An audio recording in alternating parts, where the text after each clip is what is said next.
হ্যাঁ রে ভাই, ঘাস কাটছি। কিসে খাবে? কেনে ছাগলে খাবে আবার কিসে খাবে? ঘাসগুলা তো দেখতে খুব সুন্দর রে, একবারে করছি সবুজ।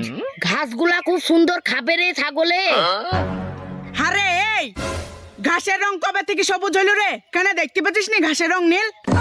হি, তুই তো একবারেই বুকা ছেলি রে। ঘাসের রং কোনদিন নীল হয়? ঘাসের রং সবুজ হয়। এটা শুন কালুয়া, এমনিতেই রোদে পুড়ি পুড়ি ঘাস কাটছি, দি জ্বলি আছি। আর তুই বেশি জ্বালাস নি। ঘাসের রং সবুজ হয়, ঘাসের রং নীল হয়, তুই জানিস নি? তাই তুই তোকে পাড়ার লোকে গাধা বলে। ঘাসের রং কোনদিন নীল হয়? এটা উল্টো পাল্টা কথা বলবি নি, মুখে ঘুষুতে 32টা দাঁত উড়ি দিব। লে 25টা দাগুরা, কি বলছিস না তুই? দেখবি এখনই মুখ ফাটে দেবা। লে ফাটা।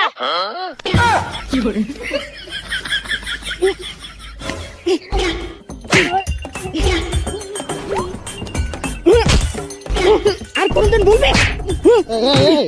এই থাম, উঠ উঠ উঠ।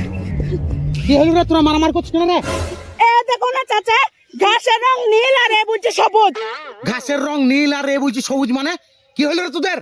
কাকা, ঘাসের রং সবুজ হয় না। খামুকাই ধরে আমাকে মারছি। না, ঘাসের রং সবুজ হয় না, ঘাসের রং নীলই হয়। ঘাসের রং নীল হয় না গো চাচা। ওকে তখন থেকে বুঝাচ্ছি ঘাসের রং নীল, তাও বুঝতেই চাইছি না, জানো? হ্যাঁ রে বাবা, তুই ঠিকই বলেছিস, ঘাসের রং নীলই হয়। তুই বাড়ি যা। দেখছিস তো ঘাসের রং নীল, তখন থেকে তোকে বুঝাইতে যাচ্ছি ঘাসের রং নীল, তাও বুঝতেই চাইছি না। ঠিক আছে রে বাবা, যা যা বাড়ি যা। আমাকে বোকা বানাইতে চাইছি? যা বাবা যা যা যা। আচ্ছা কাকা, তুমি মিথ্যি কথা বললে কেন? ঘাসের রং কোনদিন নীল হয়, ঘাসের রং সবুজ হয় না। আরে বাবা, ঘাসের রং সবুজ হয়, তুই জানিস, আমি জানি, সবাই জানে। ওই বোকাটা কি জানে যে ঘাসের রং সবুজ? ও তো গাধা, মূর্খ। তুই ওকে যতই প্রমাণ করার চেষ্টা করতিক যে ঘাসের রং সবুজ, ও কোনোদিনই তোর কথা মানত না। বরঞ্চ তোকেও ওর জায়গায় না মিলে এসে তোকে মূর্খ প্রমাণ করার চেষ্টা করতো, আর ওর কথাটা সঠিক সেটা প্রমাণ করার লেগে শেষ পর্যন্ত চেষ্টা করতো। তাই মূর্খদের সাথে তর্ক বিতর্ক করা মানে নিজের সময় নষ্ট করা। তাই গো চাচা, ও যদি বলে বাঁশ গাছে কাঁঠাল হয়েছে, তাই তো বিশ্বাস করতে হবে। হ্যাঁ, ওই মূর্খরা যদি বলে বাঁশ গাছে কাঁঠাল ধরছে, সেটাই বিশ্বাস করতে হবে। মূর্খদের সাথে বেশি তর্কাতর্কি করিসনি।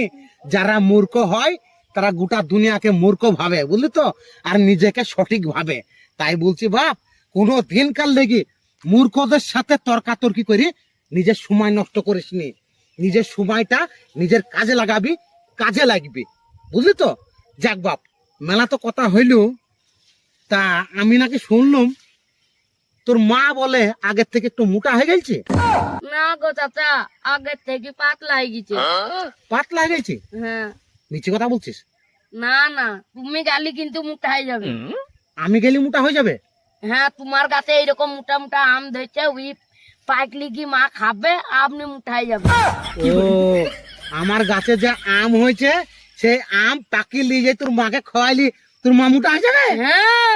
ওরে বাবা রে, তাহলে তোর মাকে আশা করে বসে থাকতে বলিস যে কাকার গাছের আম পেকে গেলি তোমার কাছে নিয়ে আসবে, আর গপ গপ করে নিজে হাতে খাই দিবে, আর তুমি এমনি মোটা হয়ে যাবা। হ্যাঁ হ্যাঁ, চো বাবা, বেশ হইলো। আর শুন, মূর্খদের সাথে তর্কাতর্কি করে মারামারি করিস নি, বুঝলি? মূর্খরা যেটা বুঝবে সেটাই বোঝা। যারা গাধা, গাধাই হয়, বুঝলি তো, তারা কোনোদিন মানুষ হইতে পারে না। তা আমার ওই ভাইপো একদম গাধা গাধা গাধা গাধা গাধা। গাধা। যা নিজের কাজ কর গাছা, যা বাপ।